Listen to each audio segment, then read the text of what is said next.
Coba bayangin, usaha kecil yang sudah dibangun bertahun-tahun, usaha yang memproduksi kerupuk, makanan ringan yang semua disukai oleh orang-orang. Setiap hari, kerupuk-kerupuk itu diproduksi, dikemas, dan dijual ke warung-warung. Namun, pemiliknya punya satu pertanyaan yang mengganggu pikirannya selama ini. Kalau harga kerupuk aku naik, apakah pembeli akan tetap membeli? Pertanyaan ini kelihatan sepele, tapi jawabannya bisa menentukan apakah usaha ini berkembang, stagnan, atau justru akan merugi. Dalam dunia bisnis, keputusan harga adalah salah satu keputusan paling sensitif. Karena salah langkah sedikit, pembeli bisa kabur. Karena penasaran, pemilik usaha akhirnya memutuskan mengumpulkan data penjualan. Bukan berdasarkan perasaan, bukan berdasarkan dugaan, tapi berdasarkan angka nyata yang terjadi selama beberapa periode. Dari sinilah analisis ini dimulai.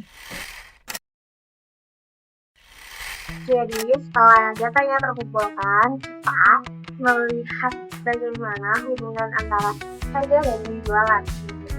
Jadi, perhitungan persamaan kita itu dari kolom penjualan 1.500 dikurangi 0,016 X harga produk, di mana X itu adalah harga produk.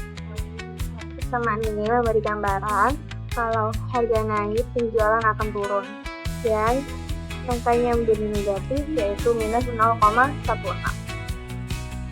Jadi bisa kita bayangkan kalau misalnya angkanya itu sangat kecil sekali. Kayak jika harga naik Rp1.000, penjualan hanya turun 16 unit. Kalau naik Rp2.000, turunnya sekitar 32 unit, artinya penurunan itu tidak terlalu besar dibanding jumlah konsumen yang tetap membeli kerupuk itu. Jadi dari konsumen itu bukanlah hal yang sangat besar ya kalau misalnya harga naik. Karena apa? Karena kalau misalnya kita naik 1.000 atau 2.000 itu udah masih masuk akal lah, yang penting rasa dan rasanya enak gitu. Namun, sebelum menarik kesimpulan, kita tidak bisa hanya melihat angka pada data awal. Dalam statistik, ada langkah penting yang wajib dilakukan, yaitu mengecek apakah data tersebut sehat.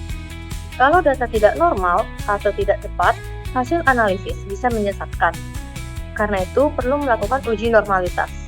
Hasilnya, nilai Shapiro-Wilk sebesar 0,972. Angka ini lebih besar daripada batas 0,05 yang menjadi standar normalitas. Ini artinya, data sudah terdistribusi normal. Titik-titik juga terlihat mengikuti garis diagonal pada grafik. Jadi, data ini layak digunakan untuk analisis. Kemudian, dilakukan uji linearitas. Kenapa uji ini penting? Karena kita sedang memakai model regresi linear. Model ini mengasumsikan bahwa hubungan antara harga dan penjualan itu lurus. Bukan melengkung, bukan zigzag, dan bukan pola acak. Ketika grafik diuji, hasilnya menunjukkan bahwa titik-titik residual tersebar secara acak, tidak membentuk gelombang, tidak terkumpul di satu sisi. Ini memberi pesan jelas bahwa hubungan antara harga dan penjualan memang linear. Model ini layak digunakan untuk menarik kesimpulan. Dalam melakukan analisis regresi, langkah terpenting adalah melakukan uji hipotesis untuk memvalidasi dan menjawab pertanyaan apakah harga benar-benar mempengaruhi volume penjualan secara signifikan. Dalam uji statistik, kita menetapkan dua skenario yang saling bertentangan, yaitu ada H0. Nah, harga tidak memiliki pengaruh yang signifikan terhadap penjualan. Dan yang kedua ada H1, hipotesis alternatif, harga memiliki pengaruh yang signifikan terhadap penjualan. Nah, uji regresi memberikan nilai signifikan atau p-value yang menjadi penentu utama dalam pengambilan keputusan. Nilai signifikan yang kita hasilkan yaitu 0,106. Dalam ilmu statistik, kita menggunakan ambang batas standar yaitu 0,05 untuk menentukan apakah suatu pengaruh dianggap signifikan. Jika nilai signifikansinya kurang dari 0,05, maka H0-nya ditolak dan H1-nya diterima. Jika nilai signifikansinya lebih besar, yaitu dari 0,05, maka H0-nya diterima. Nah, berdasarkan hasil uji, karena nilai signifikansinya 0,106 lebih besar dari batas standar yang ditentukan, yaitu 0,05, maka kita harus menerima H0-nya. Meskipun persamaan regresi menunjukkan adanya sedikit penurunan volume penjualan, ketika harga meningkat secara statistik, pengaruh tersebut tidak cukup kuat untuk dianggap signifikan. Dengan kata lain, harga bukan faktor utama yang menentukan volume penjualan kerupuk tersebut. Hal ini berarti bahwa kenaikan atau penurunan harga yang kecil tidak secara statistik membuat pembeli berhenti membeli dalam jumlah besar. Sebaliknya, kemungkinan besar ada faktor lain yang lebih dominan yang mempengaruhi keputusan pembelian, seperti kualitas rasa, kerenyah produk, dan kebiasaan pelanggan atau loyalitas terhadap merek. Oke, jadi kesemuan ini sebenarnya tuh berharga banget buat pemilik usaha, karena kalau ternyata harga nggak terlalu ngaruh ke penjualan, dia bisa lebih gampang mengambil keputusan. Nah, misalnya kayak nggak perlu khawatir kalau harus naikin harga sedikit buat biaya bahan baku yang lagi naik. Lalu fokus bisa dialihkan ke ningkatin kualitas produk, bukan terus-menerus mikirin perang harga. Lalu yang ketiga, bisa coba cara lain buat penarikan pelanggan, kayak bikin kemasan lebih kece atau bikin promo yang lebih menarik.